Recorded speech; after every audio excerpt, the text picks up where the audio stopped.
I just want to take a moment to just say, do you see how disciplined?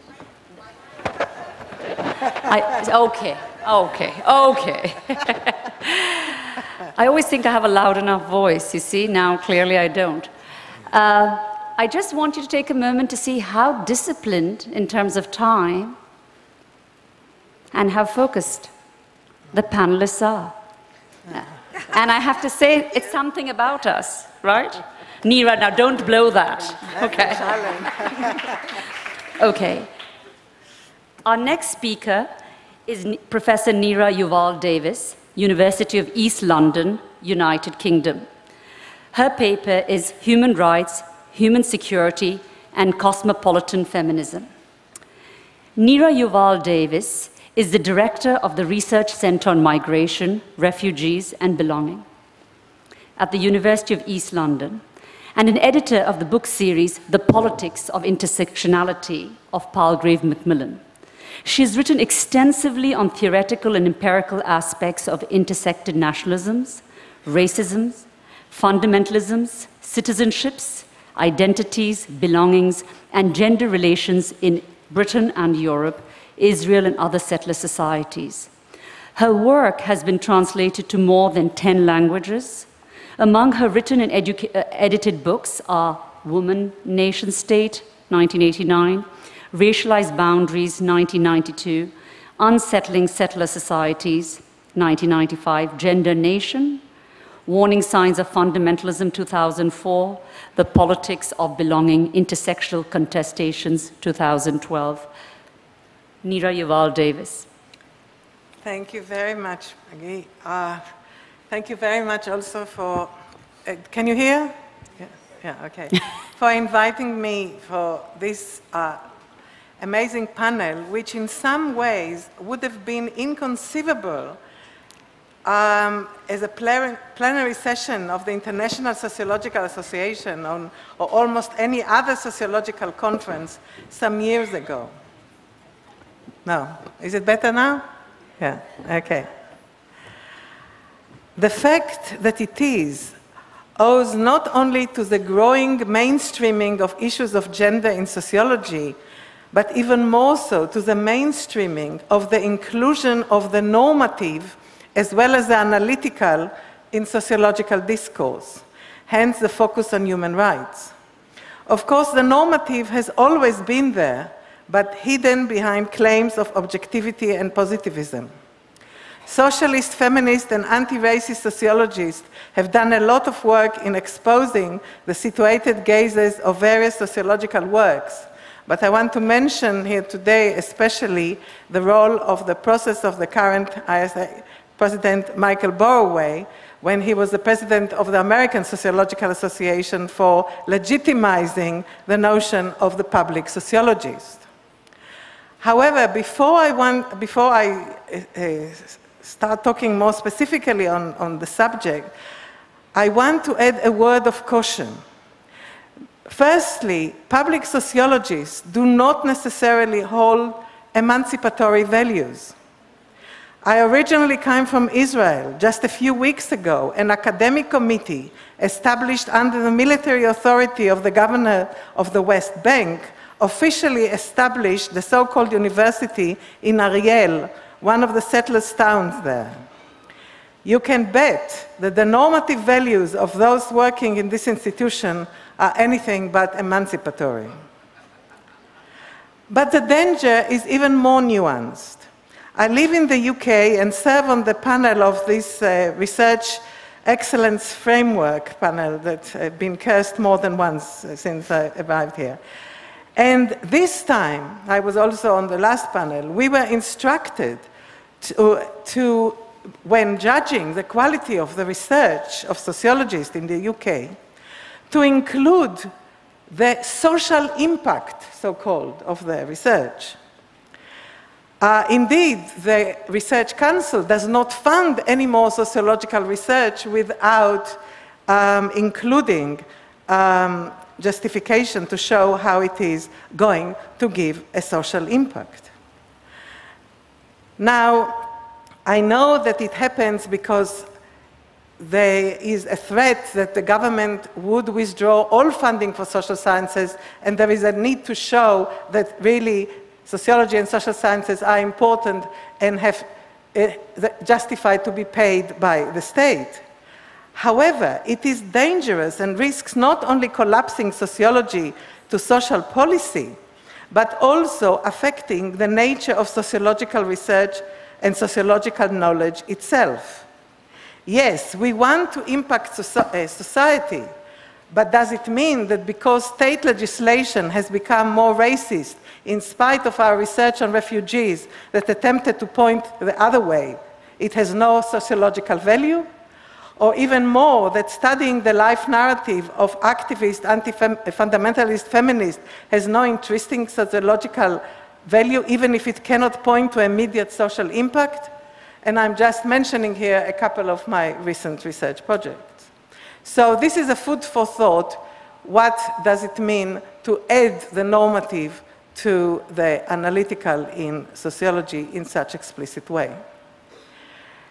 And when we talk about issues of gender and human rights, these are the issues that we have to look at. There are some critical issues about the relationship between human rights and gender relations, which also highlight some of the more generic problematic of the notion of human rights itself.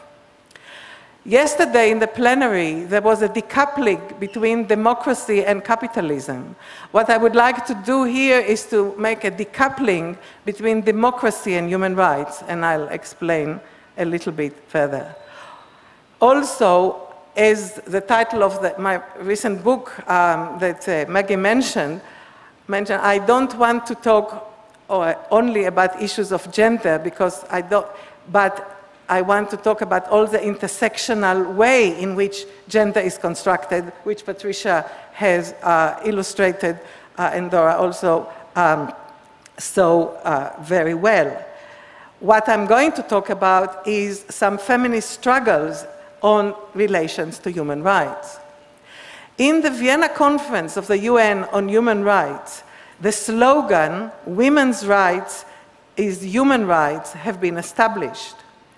The panels and the tribunal organized by the coalition of global feminists in the NGO forum there have been very successful in many ways. The first time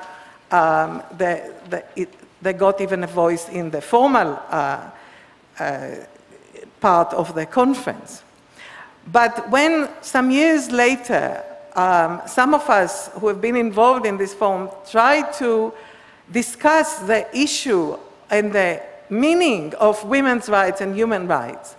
So, of course, part of it was tactical. We said women's right is human rights, so that we will be able to organize all these panels and forums in the conference. This is where, for example, the whole issue of rape, not as a crime against the honor of men, but as a mode of torture and crime against humanity, has, for example, been successful. Part of the reason to deal with it has been also political and analytical, that one of the major tasks of feminist movement has been to expose the gendered aspects of all major relations and structures, as well as human rights, because since till then, and to a great extent until today, when people talk about human rights, they don't talk about gender unless it is explicitly being added.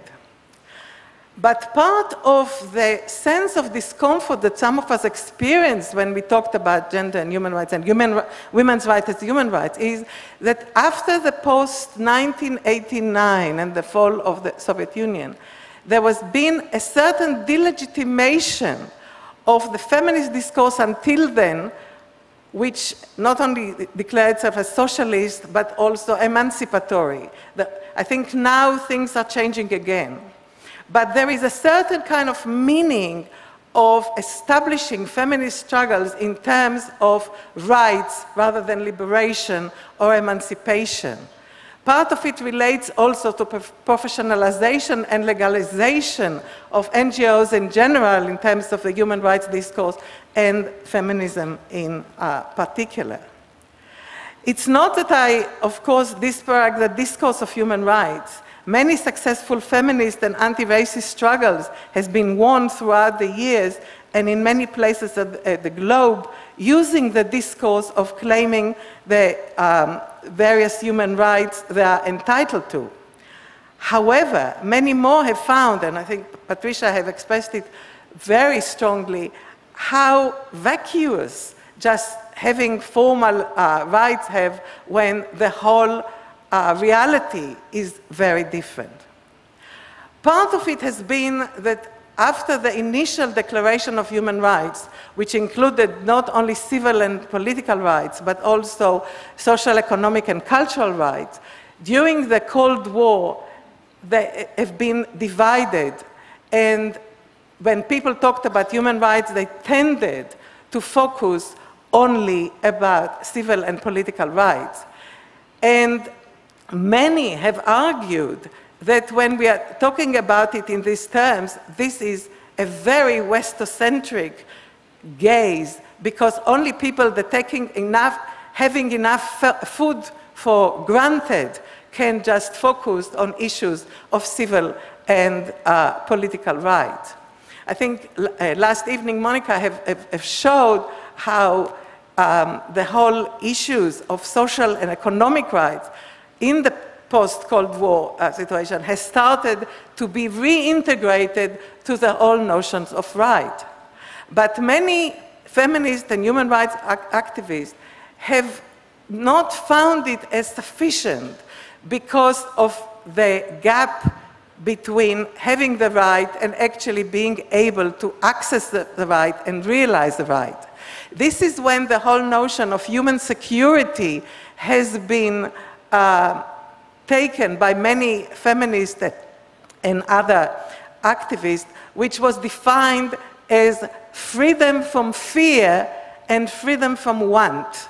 So it wasn't just a question of civil and political rights, or even just having the right for economic and social rights, but having this, achieving the security. This is why it was very much related to the capabilities approach of Amartya Sen and Martha Nussbaum and others, which said it doesn't make any sense that to look at issues just in terms of rights or just in terms of average income per capita when there are such polarization and such huge number of people have no possibility of access these issues and these resources.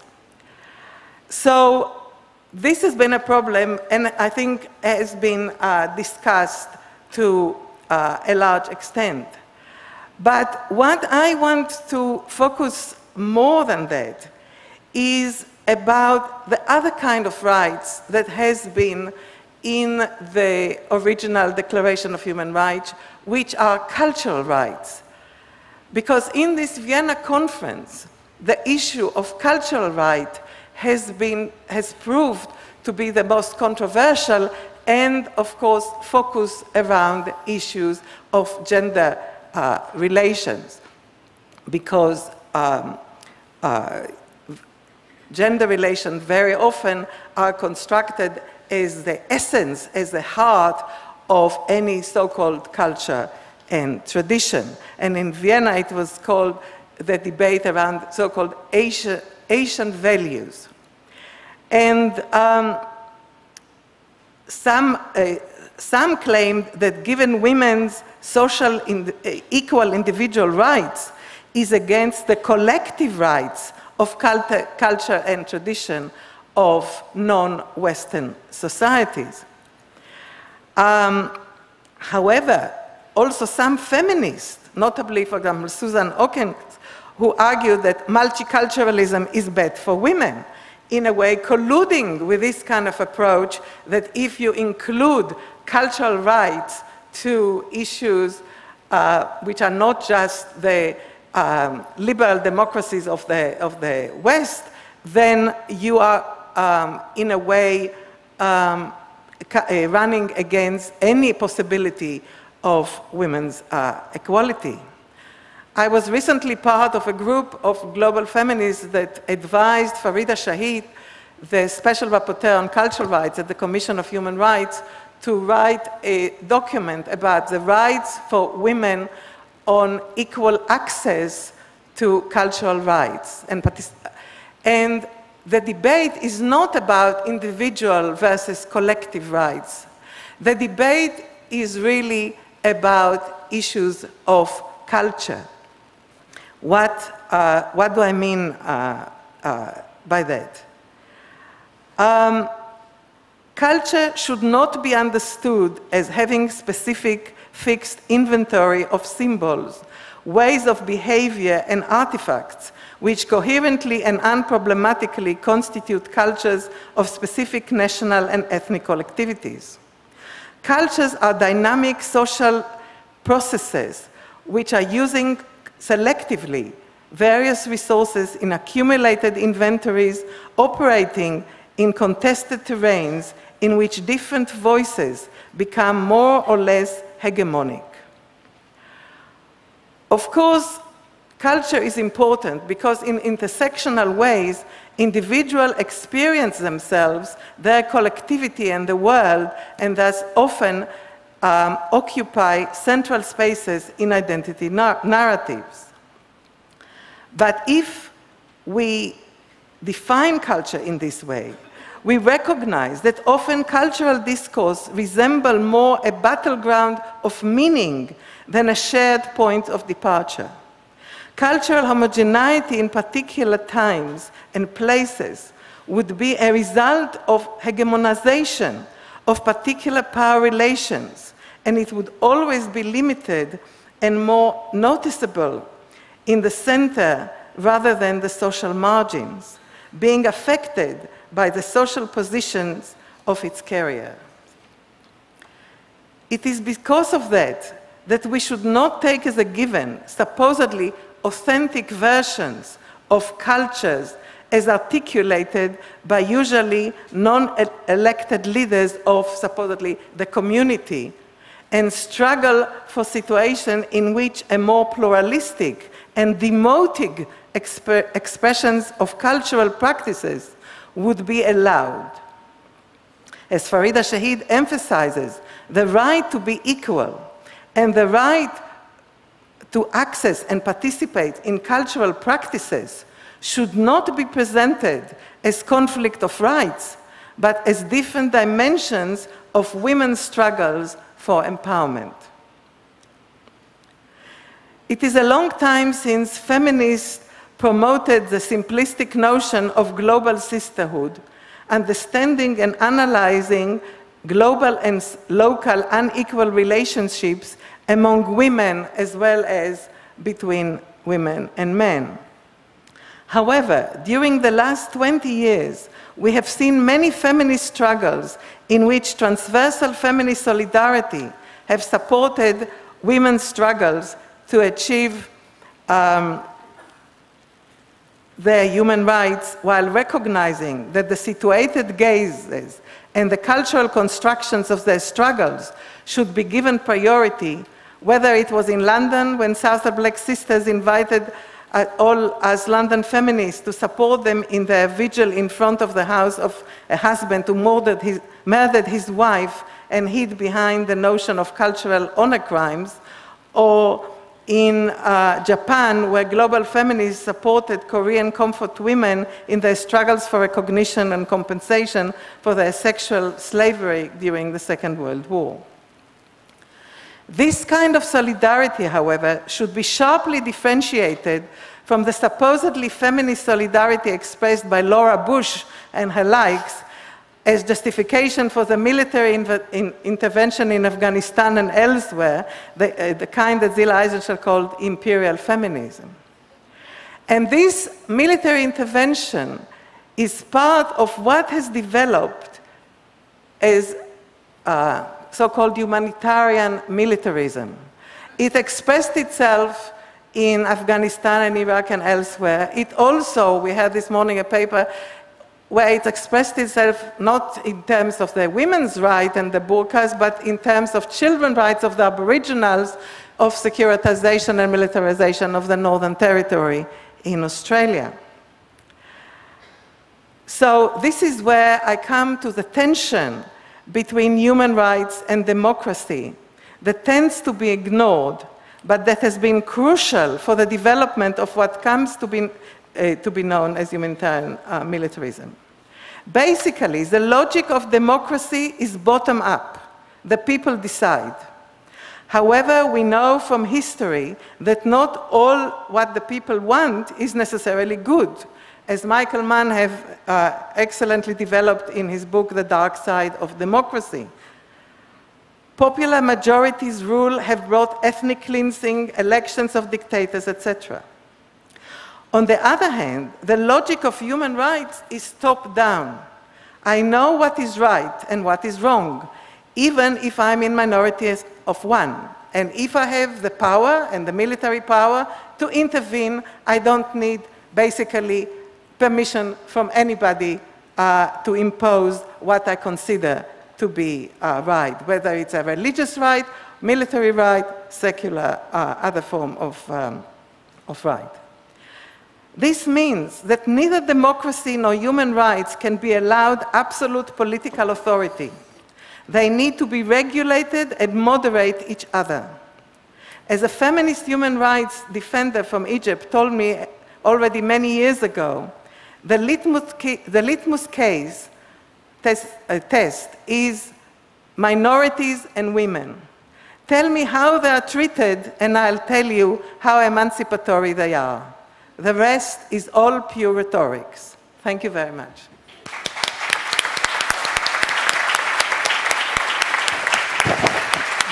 That's great. I want to thank the three panelists, Dora, Patricia, and Nira, for an amazing set of thought-provoking questions. Also talk about the problematics of rights and the notions of intersectionality, the role of the social sciences and women in Latin America and Argentina particularly. And I want to spend, so thank you once again. I want to open this up for questions. We have exactly 20 minutes, and we wanted to be sure that we gave the opportunity to the public or to the audience to have, if they have any questions. And then the panelists, if there's time, will allow the panelists to ask each other questions.